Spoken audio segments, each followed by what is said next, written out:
Bueno, vamos a dar inicio entonces a la sesión plenaria entre dos mundos sobre Edward Said.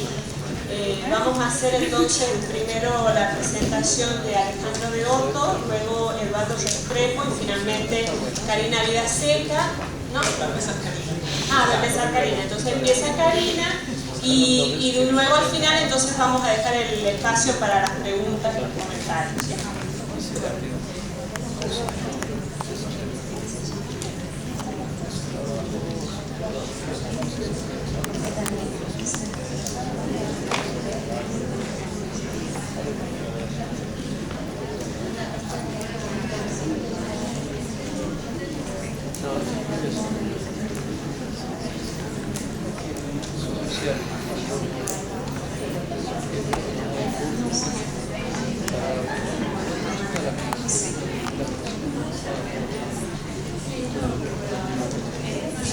Bueno,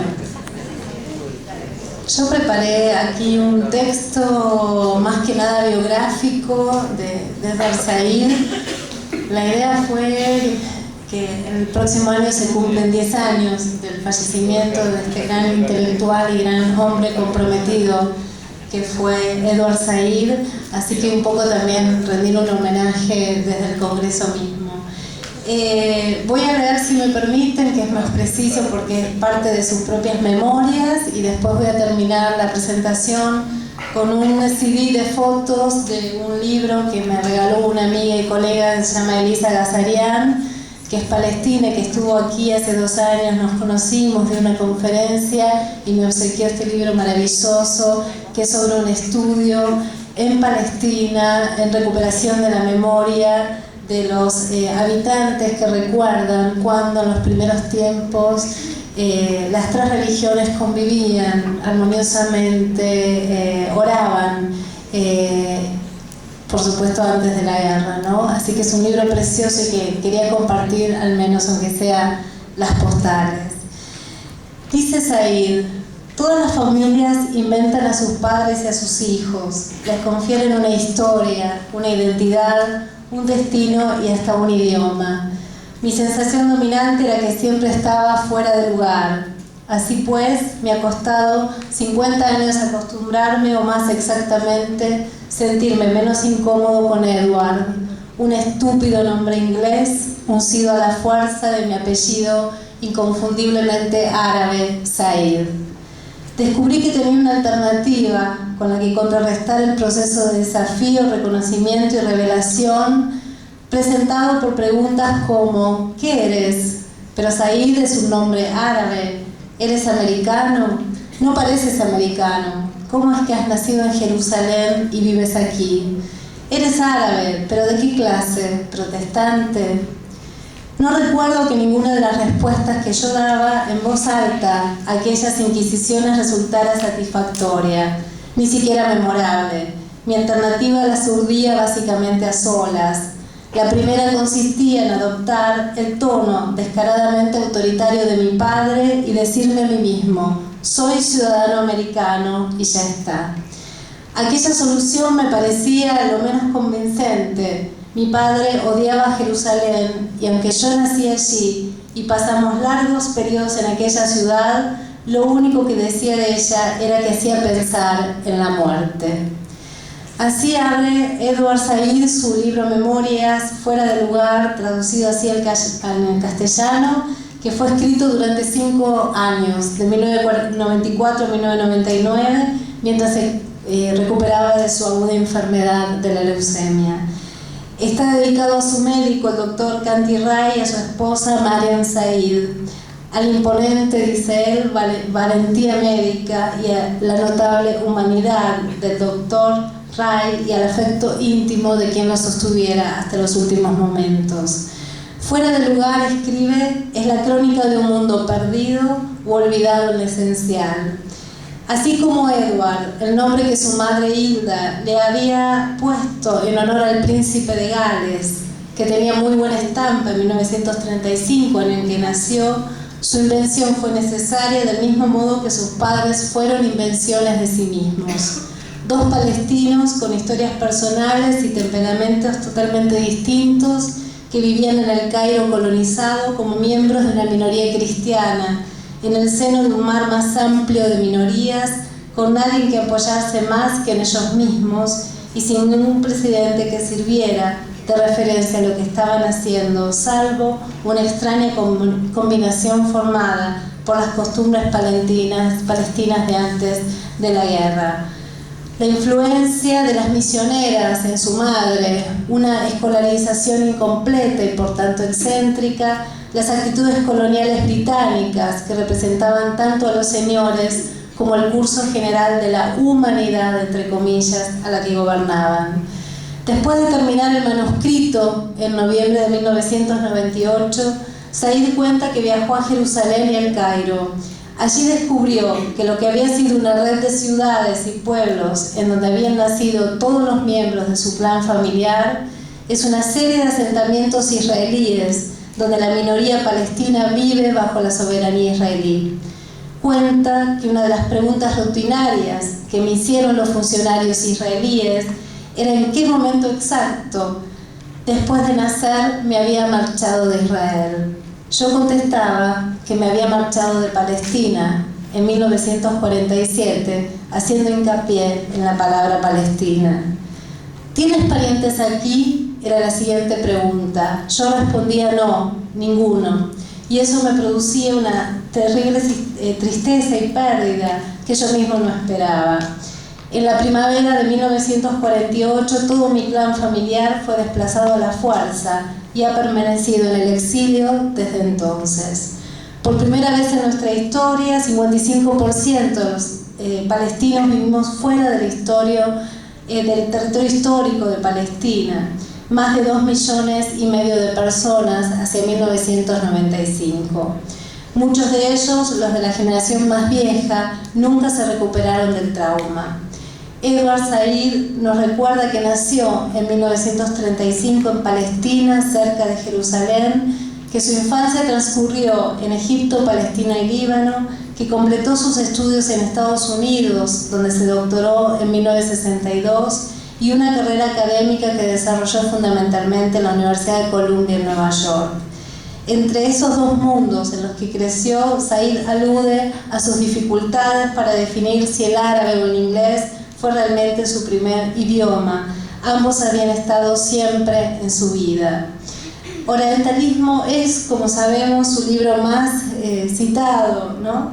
Atado además a una dinámica tumultuosa de la historia contemporánea, abre con una descripción que data de 1975 de la guerra civil en el Líbano, que terminó en 1990. Dice Said: mientras escribo estas líneas, continúa la ocupación imperial ilegal de Irak a manos de Gran Bretaña y Estados Unidos. Su estela es de verdad horrible de contemplar. Se dice que todo esto es parte de un supuesto choque de civilizaciones, interminable, implacable, irremediable. Yo, sin embargo, pienso que esto no es así. Comprometido con su tiempo y su lugar de nacimiento, él fue el responsable de crear las bases de los estudios postcoloniales como nueva disciplina.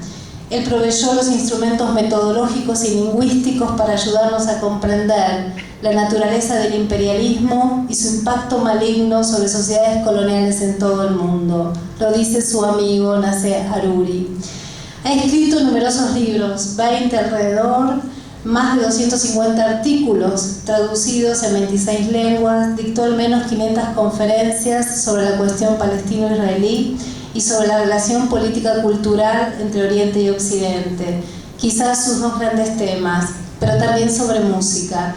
Said era un excelente pianista y escribía crítica musical en la revista The Nation y un libro de ensayos titulado Elaboraciones musicales, ensayos sobre música clásica. Fue dedicado a la memoria de su madre, su compañera más íntima y estrecha durante los primeros 25 años de mi vida.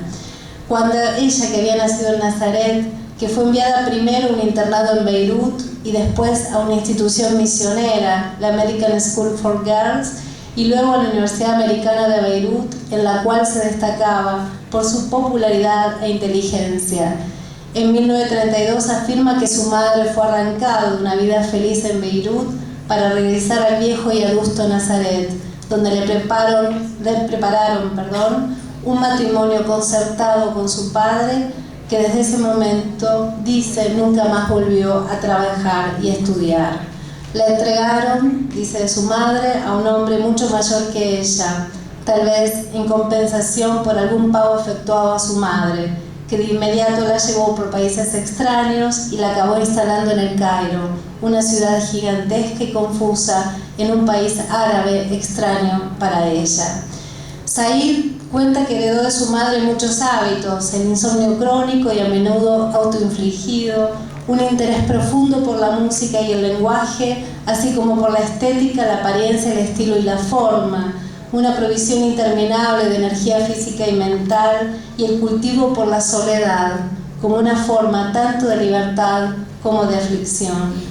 Su amigo Nasser Aruri, profesor de ciencia política de la Universidad de Massachusetts, habla de su legado de este modo.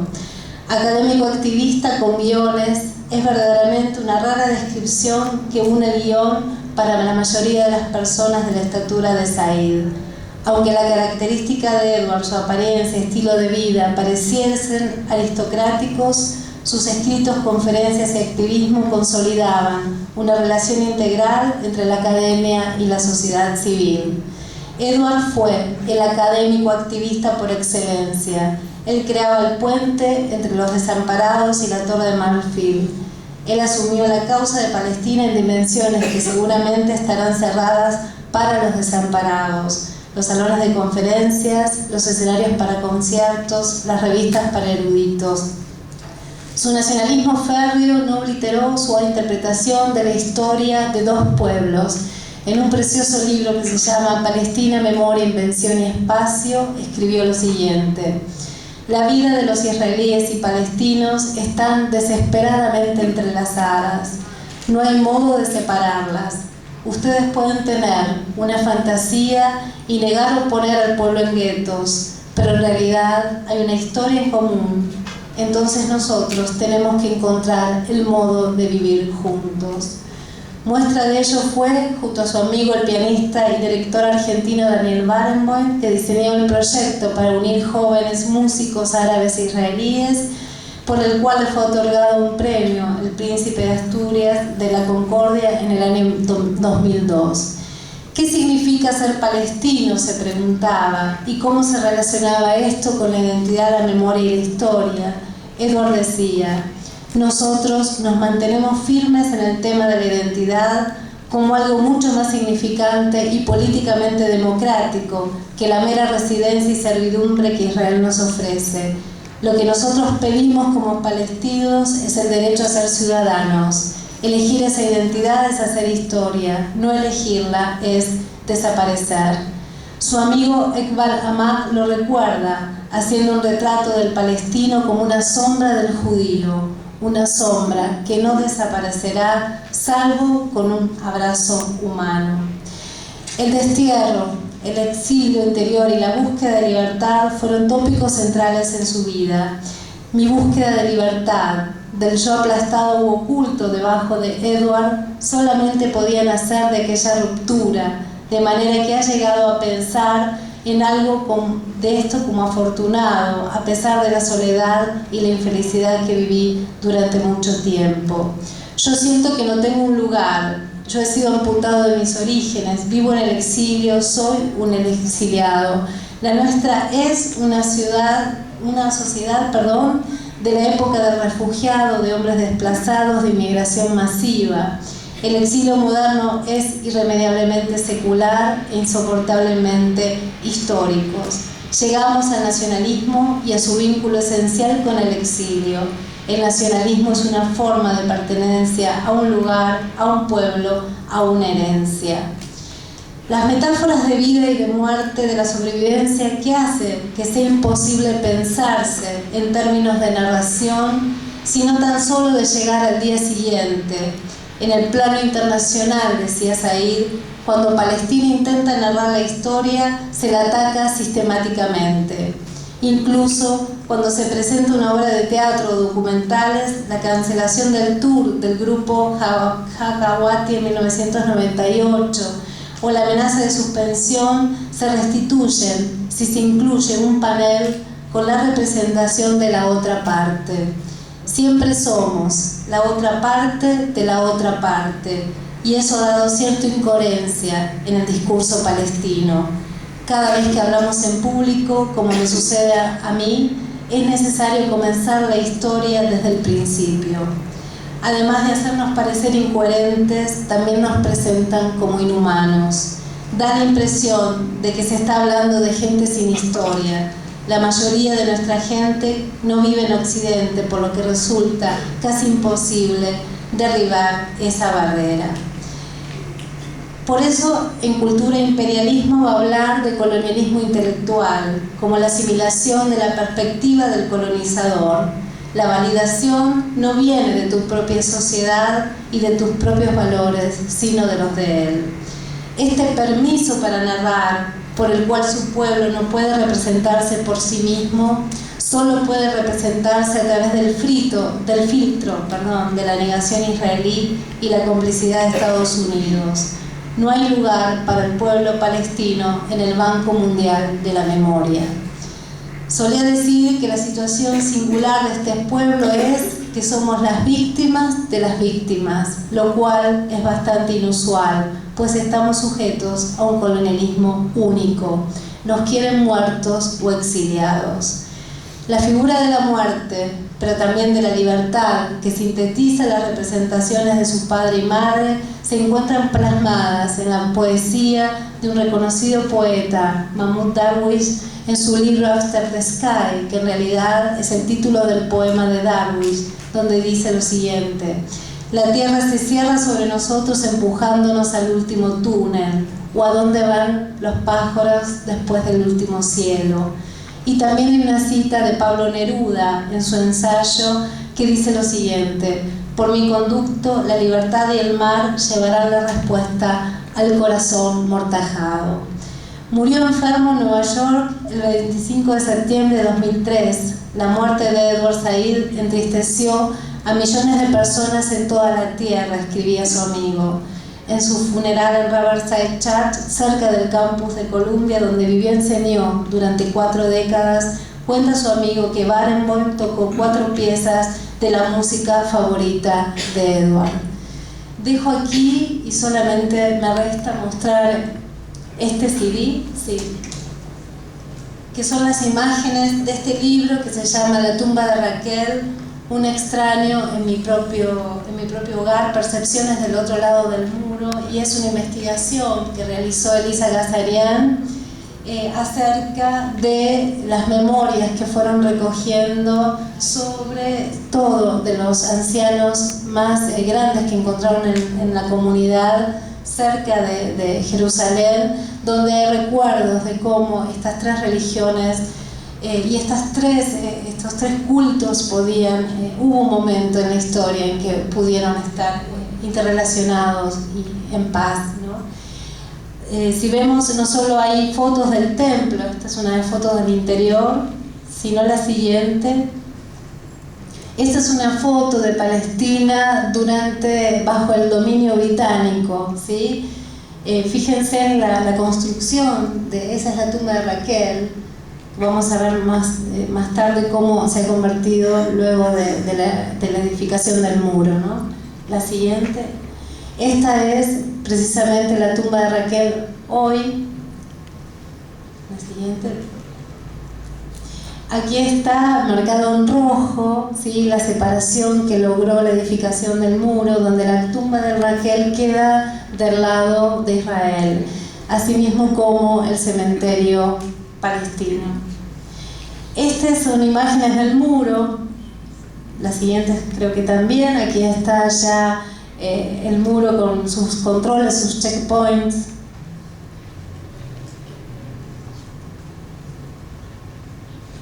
Ese es un graffiti que también es un graffiti de un reconocido artista que ahora no recuerdo, del norte. Exacto.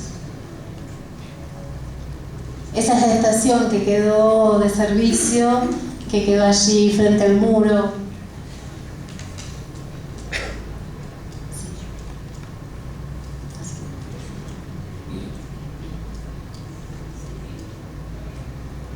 Esta es una fotografía tomada desde arriba, ¿no? Estos son algunos de los habitantes que en la investigación de Edith tomaron entrevistas y relatos de vida.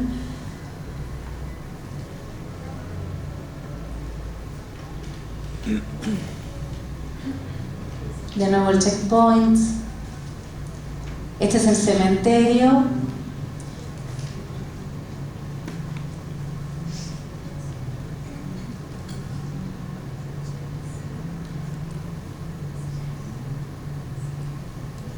Aquí nuevamente los grafitis.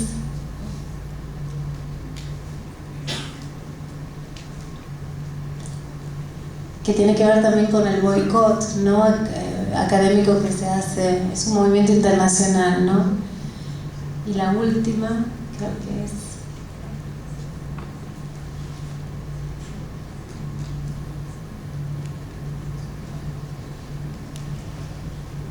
Lo que hablaba aquí Elise era, ella toma parte cuando lo escuchó a Said dando la última conferencia que dio en la universidad, que él habló de paisaje humano y él hablaba allí de biblificación, es decir, biblificación, de heterotopías, es decir, toma mucho también el concepto de Foucault de heterotopía para pensar en qué se ha convertido ese sitio que veíamos al comienzo y ahora en este sitio totalmente amurallado y militarizado, ¿no? De la tumba de Raquel.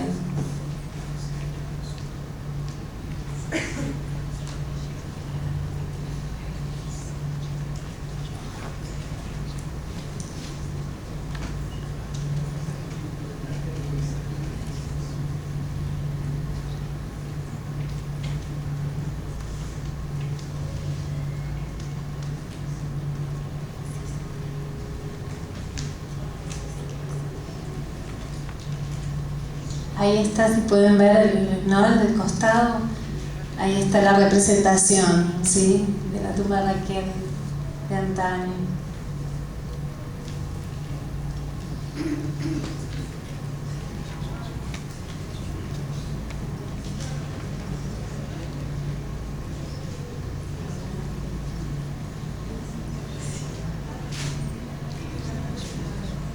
Y la última, exit to peace, ¿no? Ahí está. Nada, gracias.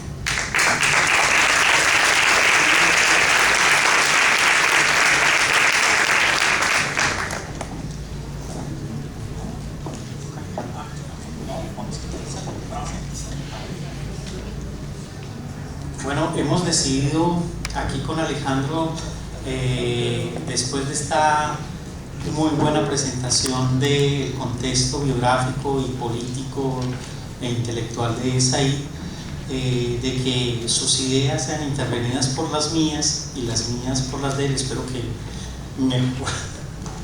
nos salga bien un ejercicio de conversación en el espíritu mismo de un congreso que tiene como propósito lo postcolonial y el pensamiento feminista.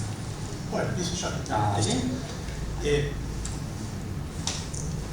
Me encantó que Karina haga esta presentación porque nos ahorra realmente nos ahorra, aparte con suma precisión, todo el recorrido intelectual, biográfico político de Said. ¿Se escucha? A mí me gustaría, yo soy lector de Said desordenado, no soy un lector ordenado de Said, o sea, leo las cosas que me interesan, las usé cuando me interesaron y cuando me dejaron de interesar las dejé de usar. Tampoco me parece que hay que hacer demasiado fetichismo sobre la escritura de Said y su función, pero sí me interesa marcar algunas cosas que me parecen bien potentes, que vale la pena discutir en función de nuestras discusiones sobre la dimensión de lo postcolonial, de qué se trata, con quién debate, contra quién, el término postcolonial, ¿no? Por ejemplo, todo lo que se dijo en las primeras reseñas que salieron después de Orientalismo, me voy a concentrar en los textos que son más polémicos, porque hay otro conjunto de textos de Said como crítico literario de literatura inglesa y francesa que son joyas, que se nos iría la semana, ¿no?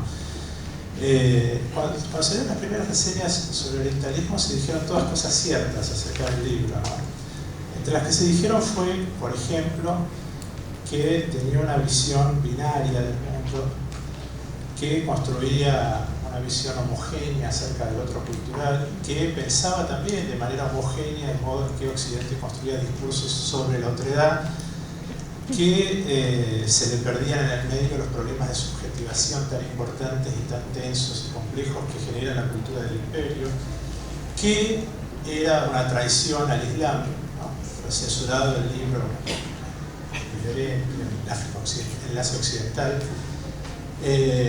que era una traición a los principios de la democracia occidental, ¿no? A los principios que de alguna manera habían asegurado su formación académica en Estados Unidos y le habían permitido ser parte de la élite intelectual, con la cual sigue discutiendo hasta el último momento. Uno de los párrafos que cita, que menciona Karina, tiene que ver con la discusión que él tenía con un tipo tan tosco como Huntington, ¿no? Pero la tenía porque compartieron el mismo espacio intelectual, político, etc. Se decían todas esas cosas, ¿no? Entonces, yo me preguntaba, digo, bueno, pues si se decían todas esas cosas, ¿por qué fue tan bueno, tan exitoso ese libro? ¿Por qué, por ejemplo, cuando tomamos contacto por primera vez en la vida con un texto como Orientalismo, que fue el que más llega a lectores por afuera del puño profesional de Said, nos pasan cosas potentes, ¿no? Yo lo pensé ciertamente en términos de mi propia relación, de mi propia biografía intelectual con el libro. Yo soy historiador de origen, con todo lo que implica eso como problema y como desgracia y como alegría, y no tenía una visión, realmente, en todos los años que leí sobre historiografía, sobre historia contemporánea, no tenía una visión donde alguien propusiera de manera impertinente combinar cosas que son difíciles de combinar, ¿no? ¿Qué sé yo? La noción de análisis del discurso de Foucault, ahora se nos resulta fácil porque estamos en el después de toda esta vuelta, pero pensemos mediados de los años 70, ¿no? Con la noción de hegemonía gramsciana, que para nada había sido imaginada en la trama que Said la pone en circulación, ¿no? El proceso de construcción discursiva sobre un Oriente, Gramsci nunca pensó eso, ni nada que se le parezca. Tampoco estaba demasiado presente, y esto me parece que viene atractivo y bien interesante para algunos de los problemas que hay cuando se discute el problema de lo postcolonial, qué es la crítica postcolonial y cosas por el estilo.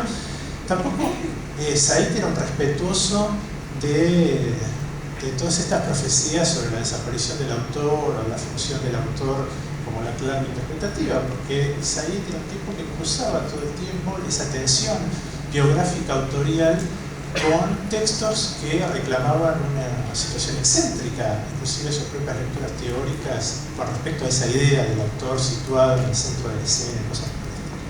Said era un tipo, en términos de su escritura, no sé cómo era él, elegante, en términos de su escritura era un tipo que para mí hacía tres cosas muy interesantes para pensarnos antes de desecharlas. Era un racionalista, era un secularista, pensaba en los términos de un humanismo. Esos tres puntos me parecen como muy atractivos, ¿no? Como problema para nuestras preocupaciones sobre la epistemología, sobre la descolonización del saber, etc. Porque Said pactaba con esos tres momentos tan cruciales del pensamiento, si quieren, occidental, y hagamos todas las desagregaciones que quieran hacer de adentro, y pongámoslos en plural de los pensamientos occidentales, si quieren, pero pactaba directamente con esa problemática. Y sin embargo, produce un texto que conmueve por completo el escenario de lo que entendíamos por Oriente, lo que entendíamos por la colonización, de lo que entendíamos por el imperialismo. Lo conmueve a tal punto que si hoy hablamos de crítica postcolonial o de estudios postcoloniales, se lo debemos a él a pesar de él, ¿no? Es decir, fuertemente a pesar de él, porque él tenía, por otra parte, en esos tres elementos que mencioné, de una crítica secular, una crítica racional y una crítica humanista, además hacía algo que hacían muchos de los intelectuales que son su inspiración, ¿no? Desde Fanon a Sartre, a Raymond Williams, al propio Stuart Hall. Era un pensador de situación.